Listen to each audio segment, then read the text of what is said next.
শ্রীমদ্ ভাগবত প্রথম স্কন্দ প্রথম অধ্যায় শ্লোক সংখ্যা ৭। ইয়ানি বেদবিদাং শ্রেষ্ঠ ভগবন বাদরায়ণঃ অন্যে চ মুনয়ঃ সুতো পরাবারো বিদুঃ।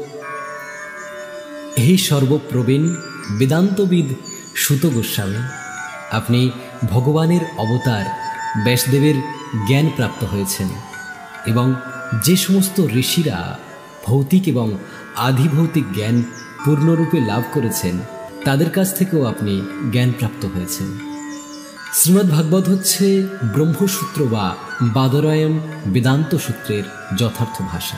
একে যথার্থ বলা হচ্ছে কেননা ব্যাসদেব হচ্ছেন বেদান্ত সূত্র এবং শ্রীমদ্ ভাগবত বা সমস্ত বৈদিক শাস্ত্রের সারমর্ম এই দুয়েরই প্রণেতা। ব্যাসদেব ছাড়াও অন্য কয়েকজন ঋষি ৬টি বৈদিক দর্শন প্রণয়ন করে গেছেন। তারা হচ্ছেন গৌতম, কনাদ, কপিল, পতঞ্জলি, জৈমিনী এবং অষ্টাবক্র। আস্তিকাবাদ পূর্ণরূপে বিশ্লেষণ করা হয়েছে বেদান্ত সূত্রে, কিন্তু অন্যান্য দর্শনগুলি দার্শনিক কল্পনাপ্রসূত জ্ঞান। সেগুলিতে সর্বকারণের পরম কারণ সম্বন্ধে কোনো উল্লেখ করা হয়নি।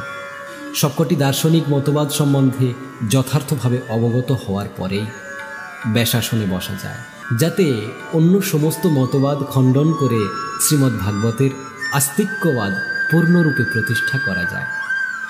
শ্রী সুত গোস্বামী ছিলেন যথার্থ শিক্ষক এবং তাই নৈমিষারণ্যের ঋষিরা তাকে ব্যাসদেবের উচ্চ আসন প্রদান করেছিলেন।